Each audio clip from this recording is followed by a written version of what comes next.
The hope is that this video is going live on my birthday. However, because I am filming it the day before, we'll see if that actually happens.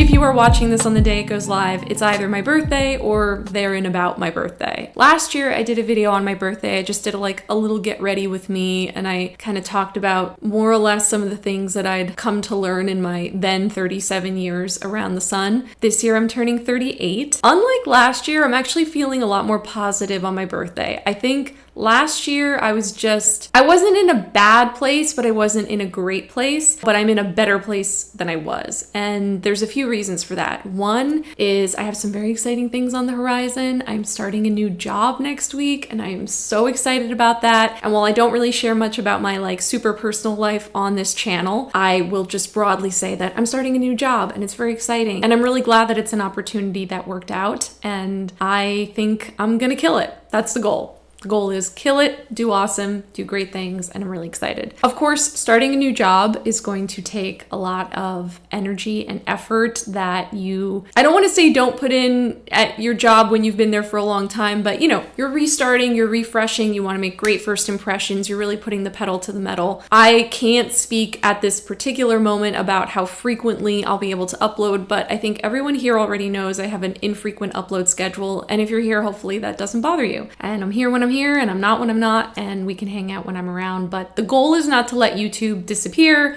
The goal is to keep going and make videos, but just know I am starting a new job. And so that is where my efforts are really going to be, especially over the next few months. But I'm really excited. And so that was good news to get right before my birthday. My birthday also always coincides with Thanksgiving, which is one of my favorite holidays. I don't know if it's because it's my birthday time or if it's just because I love Thanksgiving. I love the food, I love the family, I love the whole thing. Sometimes it can be a little stressful, especially in the last few years. Once we started hosting, it can be very stressful, but I think this year's going to be good. Everyone in our family is contributing something, and it's going to be really nice. I'm determined to make it really nice this year. Recently started getting back into yoga, and I know that sounds like such a cliche. I feel like everybody who's like, I'm feeling good about life, then follows it up by saying, I'm doing yoga or I'm doing Pilates or something like that. But yoga has always been something I've really enjoyed, and at different points in my life when I've had a studio that worked out or was close by, it's been something that has always made me feel really good. And we just happened to find a home studio literally a minute away from our house that we have absolutely fallen in love with. It has really become the best part of my week. I just love it. I look forward to it. I think the teacher is amazing. It's hot yoga, or I guess she calls it not so hot yoga. So it's hot-ish, but not as hot as typical hot yoga. And it just makes me feel so much more relaxed as far as being able to do moves and open up my muscles. And I always leave there feeling better. Typically, it's a Monday night class that we do, so I leave there feeling really ready and energized for the week. And that's something that's pretty new in the routine, and I just have been so happy about it, so thrilled. It's made a world of difference in terms of just my general feelings and attitude about life. I think while I may begrudge it, physical activity is awesome, and it makes you feel like you earn those moments when you have a piece of coffee cake, or have an extra coffee or matcha. In my case, matcha. That's the next thing I wanted to talk about, which is in terms of little life updates that have been really positive for me personally. I made the switch from coffee to matcha in the mornings. I was really hesitant about this because I love coffee. I love the taste of coffee, and I love making coffee, and I wasn't particularly looking to give it up. But I decided on a limited time basis to give it up in favor of matcha, just to see how I responded to it and if my body was better for it or worse for it or the same. I will say I definitely went through really intense caffeine withdrawals, because even though matcha has caffeine in it, it's not even close to what I normally would get with coffee. And so there were a couple of weeks there where I had pretty painful headaches and just not great feelings about life, and I was so tempted to just quit go back to coffee and just keep the status quo, but I stuck with it. Now I'm fully on the like matcha in the mornings train, and I think that it has helped a lot with my anxiety that I was experiencing. It's not like I never have anxiety, but it's a lot less, and I'm not waking up feeling it the way that I was when I was having coffee regularly. And I think it was like my body's way of being like, you need coffee. And now that I've kind of culled back that caffeine addiction a little bit, it's really good. So I'm happy about that change. I do need to take a hard look at my sugar addiction, because I do definitely have a sweet spot for sweets, and it's not as though I'm eating sugar all day. I don't think that I abuse it, but I think I could be a lot better about it. And I really want to set a better example for our kid as far as sugar intake. And I just know that I'm guilty of a lot of bad habits when it comes to sugar and how much is in my personal diet. That's something I kind of want to tackle this year a little bit, just like dip my toes into how can I streamline my sugar intake, how can I cut it back, how can I get a healthier relationship with sugar. The matcha was a good start. Cutting out coffee for now was a good start. By the way, I'm not saying I'm never going back to coffee. I don't think that I could claim that, but I do feel really good about it now. And I love matcha. I'm one of those people that really likes the taste and really enjoys it. So I get just as much of a sort of ritualistic and, flavor experience from making matcha in the mornings as I was getting from making coffee. It hasn't felt like I've lost anything. So that's been really awesome. Our kid just turned 4. That's very exciting. I feel like we're entering an entirely new world with interacting with them and how they're responding to the world and the kinds of conversations we're having. It also means we're having lots of big feelings, and anybody who's a parent, I think, knows those two words are like deadly. Like big feelings basically means tantrums.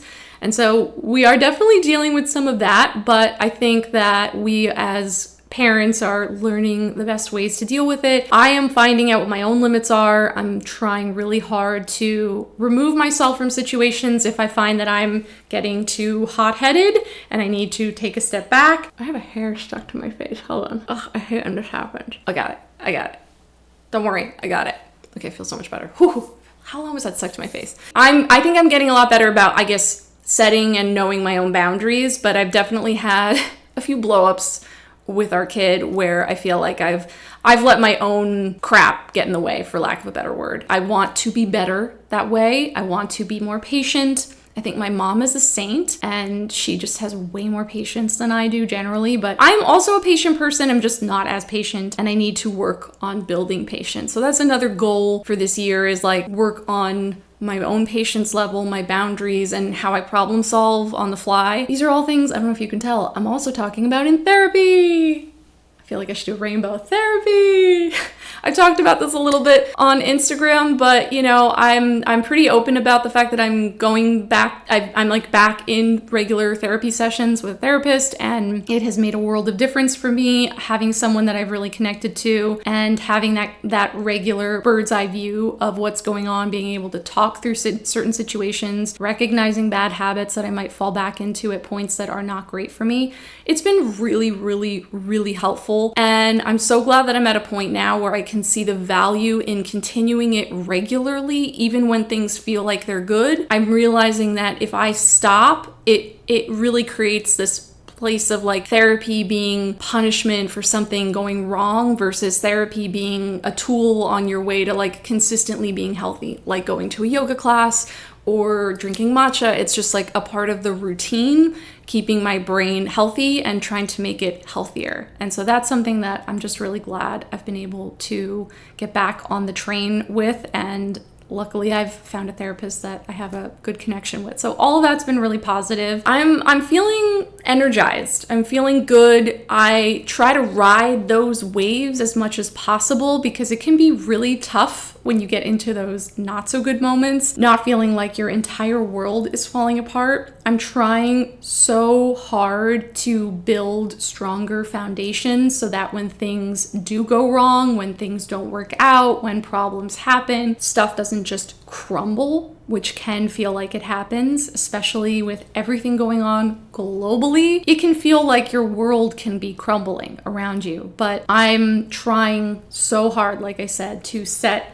set up bricks, set up foundation that will set me up for success so that I can try as much as I can to stay strong for my family, for everybody around me, for myself, and build a better life each day. And sometimes that building a better life on a certain day might look like me hiding under the blankets and pretending that I don't have a problem to deal with because that's the best I can do that day. And sometimes it looks like proactively checking off everything on my to-do list. Like, every day is different, but I am trying every day. So those are just like a few little minor life updates, things I'm doing on my end. I would love to hear what you're doing on your end as you kind of enter the end of the year and go into the beginning of the new year. What's on your list? What's helping you through? What's making you have a harder time? How are you combating that? Like, I just love to know what's going on with you. So definitely let me know in the comments or DM me on Instagram. I thought it would be fun for this video. I'm not doing a get ready with me this time, but just to talk about a few of my favorite things in beauty right now. So this is kind of like my beauty top shelf for my birthday. It's not necessarily like a long-term favorites list because some of these things I haven't had long enough to know if they're gonna stay around forever, but these are things that I've been loving right now and that I wanted to just briefly chat through. So the first is what I have on my lips right now. So this is Oh, I always drop everything. Why do I do that? Turning 38 doesn't mean that my reflexes get any better. Anyway, this is the FWEE, what is it called? The 3D Changing Gloss in the shade Scene Black. Honestly, even though it's called black, it really does look pretty purple. Like, this is very grapey. The reason that I like this, and I do have it on my lips today along with pretty much nothing else, like it's just this on my lips. I think as a product it's intended to go over other things to change the color. They have a few different versions of this that are in different colors and you can change the color, but the black is meant to darken things up. I really have enjoyed wearing this on its own. I just like the subtle grape jelliness of it all. I like how this applies and feels, but then there was a point at which I first got it where I was like, this is a little sticky, which I hate a sticky gloss. I think most of us do. But I found that the stickiness of it really dissipated so quick that I barely had to think about it being a problem. It will be the kind of gloss that your hair, as you could see before, will stick to if you don't, brush it out of the way. But it does soften and kind of gel onto the lips in a really comfortable way to the point where I'm kind of addicted to it. Like, I just love applying this. I love applying it over other lip products. I love applying it on its own. I like the little plastic applicator of it. I love it. The little like nubby packaging is super cute. It's very like comfortable to hold. It's kind of almost like a worry stone. I've been really enjoying this. This is definitely on my top shelf right now. Very fun. Also on lip products, the Edam Le Choo Choo Lip Softening Balm. I had really asked for feedback on this before I got it. By the way, I have the shade, what is it, Burnt Malai. At the time that I got it, they were out of most of the shades and I really wanted Boba Bounce, I think is what it's called, which is the darkest shade that they have at this time. What it looks like, by the way. Burnt Malai. It's kind of like this corally, orangey, soft shade, lightly tinted. I haven't yet purchased more, but I am definitely thinking about it. I think right now I just kind of want to like use this up before I get any more shades, but this is a killer formula. It's the best similar, even though it's not the same product, to the original Bite Agave lip mask, which I know for so many of us was such a hero product that obviously does not exist anymore. And I loved that lip product. It was so nourishing on the lips. It felt so good. And it was like a perfect tinted lip balm for me. This is the equivalent of that. These are excellent. They are long lasting. They do truly feel like they make my lips softer over time. And I think they have a nice little limited shade range right now. I don't know if they're planning on coming out with more colors. I'm even fine if they don't. I think like 5 shades in sort of various tints is fine. But the formula is so good. And I cannot recommend this enough if you're looking for a very nourishing, long-lasting, kind of like thicker lip balm that will feel really good on the lips for, hours at a time versus just micro moments, which is kind of how the Rhode is for me. I love this too. I really do. This is the Rhode Lip Peptide tint in the shade Salty Tan. These are great, but they are not nearly as nourishing and long lasting as this is. This is shinier and glossier than this is. Like if together they would probably have like the perfect lip balm baby, but if I had to choose a formula, I would definitely choose the Edam one. It's excellent. I cannot say enough good things about it. I love it so much. I guess speaking of Rhode, I'll talk one more time. I promise this is probably the last time about the Rhode Chodes, the Rhode, what are they called actually? The pocket blushes, I want to talk specifically about the shade Sleepy Girl because this is the most recent color addition for me and it's my favorite. I love it. It really is the perfect muted sort of brown toned mauve. It's just pink enough, it's just brown enough. It's a very soft color. I find it extremely flattering on me. I can't say enough good things about it. It's such a pretty shade. And the more use that I get out of these, the less the sort of initial concerns I had over some of the qualms have existed. I mean, all the same qualms exist with the packaging, but the formula itself has actually proven to me to be much better than I thought. I do really like using this format to apply it, and I just love this color. I'm obsessed with this color. I love it. I keep reaching for it. I am just a fan of these, and I think in particular for a lot of people, Sleepy Girl will be a sleepy hit. Like, you'll like it. It's really nice and pretty. I like all the shades that I have. I like Piggy. I like Toasted Teddy. I'm about to get Freckle. But I think Sleepy Girl is probably my favorite of the bunch. It's just a very wearable, every easy day shade to wear, and it's very enjoyable. The next two things are both from Bellabeautebar. I've spoken a little bit about this. I can't remember how much on YouTube, but this is the Poison Garden palette, which came out this fall. This was a re-release of an old palette that they had done that I think was also called Poison Garden. And this is basically like an updated version of that palette. It's all magnetic. It's such a dreamy palette. One of my all-time new favorites from the brand. You guys know I'm really a fan of the brand. Like, I love it. I think that they're doing a great job. And in particular, this palette has kind of been a standout for me. I am wearing it on my eyes today. I'm wearing a couple of the mattes and one of the shimmers. And I have just found this to be a very versatile color story, a very memorable color story, a very fun one to use. It's hit all the right marks. Some of the shades in here are standouts. I think in particular for me, my favorite is this shade, Angel's Trumpet.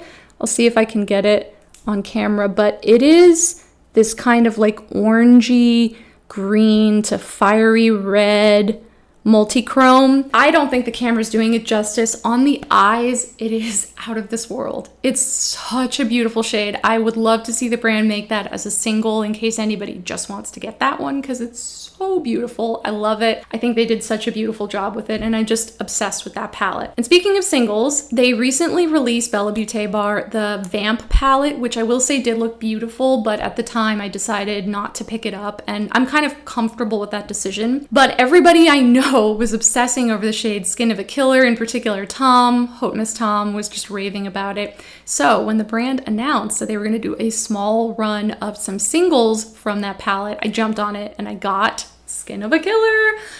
So this is kind of, it's not, I don't believe it's a multi-chrome. I don't even think it's a duochrome per se, but it is a hyper sparkly, beautiful, like cool crystal diamond sparkle shade. It's basically an indie version, if you know what I mean. Like if you know indies, you know kind of the formulas. It's like an indie version of the Urban Decay Space Cowboy, you know, moon dust shadows. It's like indie's stab at that formula. So let me see if I can show you. So I hope you can see. I might have to change my lights a little to get some of these close-ups a little bit better, but it is just very, there's almost zero base pigment to it. It's essentially glitter. I mean, it has like a tiny, tiny bit of a little bit of a base pigment to it, but it's very faint. And it's just beautiful, cool toned glitter that gives you that very scattered light effect across the eye. It has become such a go-to topper shade for me. I like kind of can't stop using it since I got it.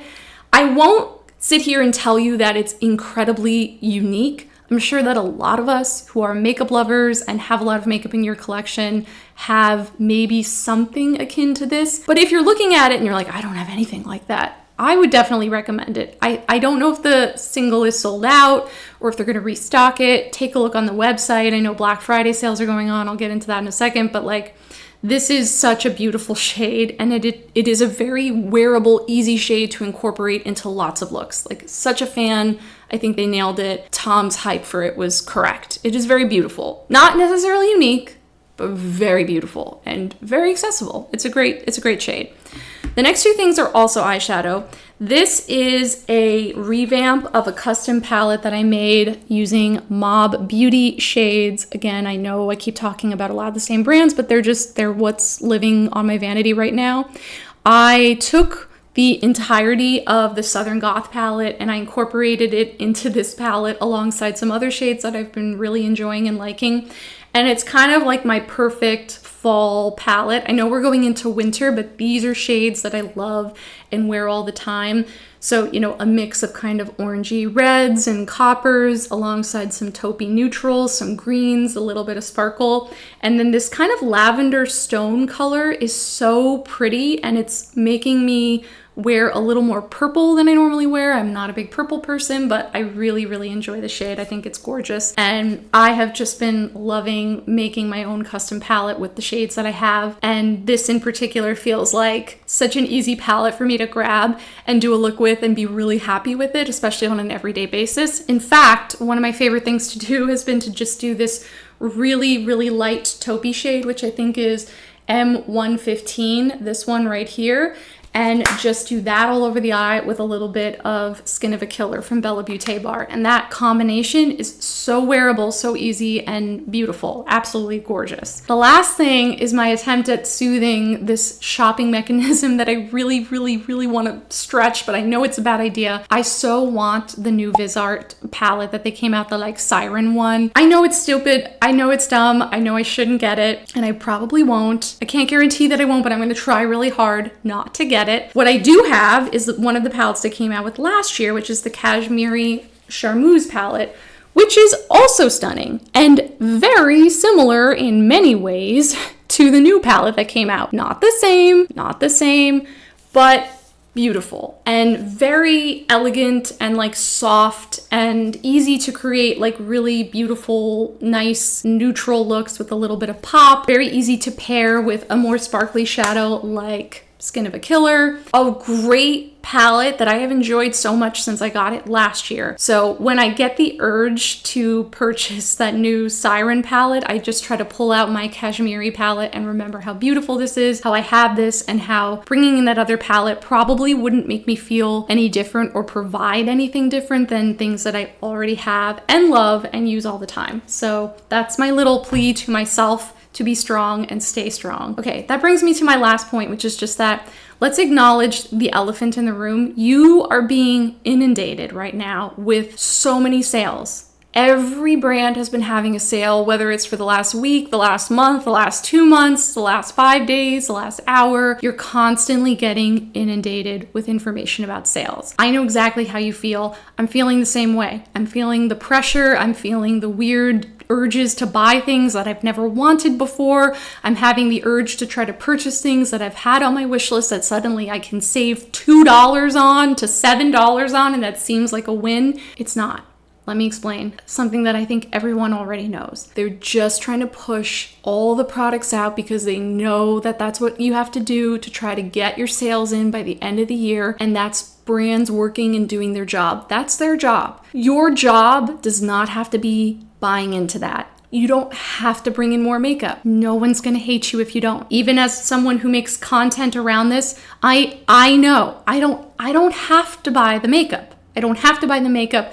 And I know that even when I get the makeup, if I buy the makeup, it isn't necessarily going to make me feel good. It might make me feel good to see it travel to me. It might make me feel good to open, and it might make me feel good to open and use one time. But beyond that, how much is it really going to change my life? I personally am trying so hard right now to be better about thinking about purchases before I make them and about really being circumspect. It's so hard, especially around my birthday, since it collides with Black Friday. It feels like this impossible task of being like, you know, buy, buy, buy. And I have to be like, no, block me from all the sales. But I just want you to know it's hard. It's okay to acknowledge that it's hard. It's okay to say I'm having a hard time with it. It's okay to say I made some purchases that I know I shouldn't have. It's okay. You're going to be okay. But try your best to stay strong and know that you're not alone. I'm doing the same thing you are.